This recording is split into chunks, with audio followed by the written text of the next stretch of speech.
As a fan of wrestling, it has come to my knowledge that Formula One is one of the most brutal sports in the world, with drivers having to perform or they'll be sacked. It is simple as that.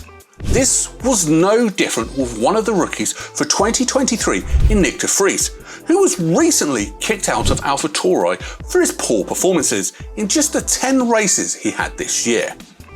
De Vries was wanted by several teams after his superb drive in Monza last season, when he jumped into a Williams before qualifying and scored some points on the Sunday. De Vries was a Formula One and also Formula E champion, so he was expected to come into the Alpha Tauri and be a solid driver to try and compete with the much younger Yuki Tsunoda.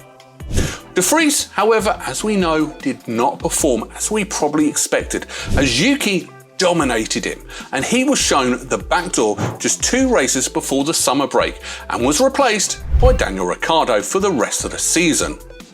Many people saw this as harsh, but others kind of expected it due to how De Vries was performing in the season. In today's video, we will be talking about how De Vries is annoyed at Red Bull and Alpha Tauri for a number of reasons, how he was given possibly unrealistic expectations, and finally, we will end off the video on how he could switch back to Mercedes as a reserve driver once again. Let's get straight into the action, shall we? For anyone in this world, you can understand the frustration of someone if they are let go from their job after not being in the role for that long. De Vries has the right to be very annoyed at his employers in Red Bull and Alpha Tauri for letting him go after just having 10 races in Formula One as a rookie. Even though De Vries is 28 years old, this season was still his first in the sport, and rookies are normally given a season or so before they are judged properly, unless they are making a mistake in every single race. De Vries in 10 races didn't score a point, but we'll get onto that later on in this video. But he did make some mistakes here and there, which were costly and seen as silly, but most rookies do that in their first year, even the best of the best. Just take a look at Lewis Hamilton in China in 2007.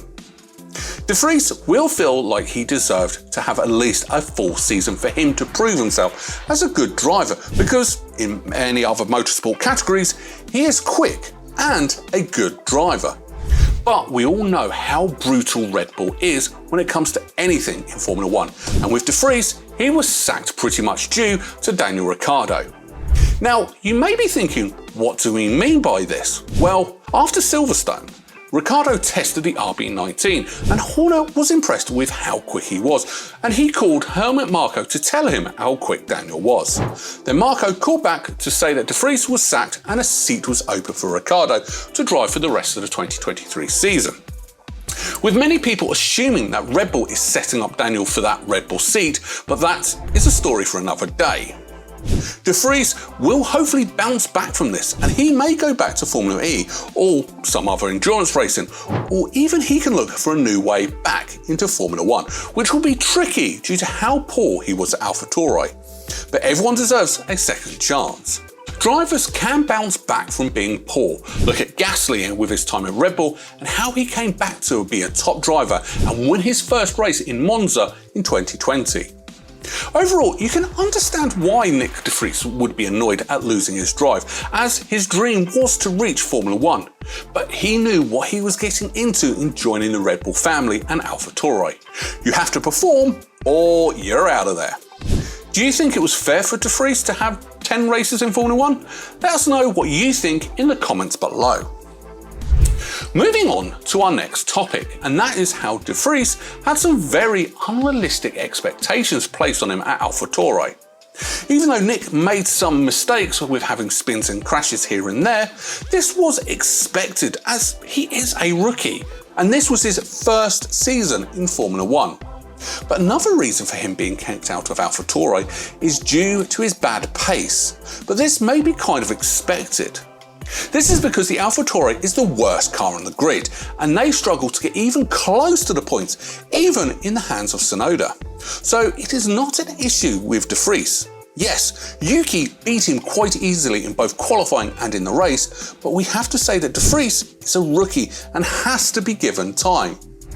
Tsunoda had the same problems in 2021, which was his Yuki season, with pace compared to his teammate, but how he also made some mistakes and had a lot of costly crashes too.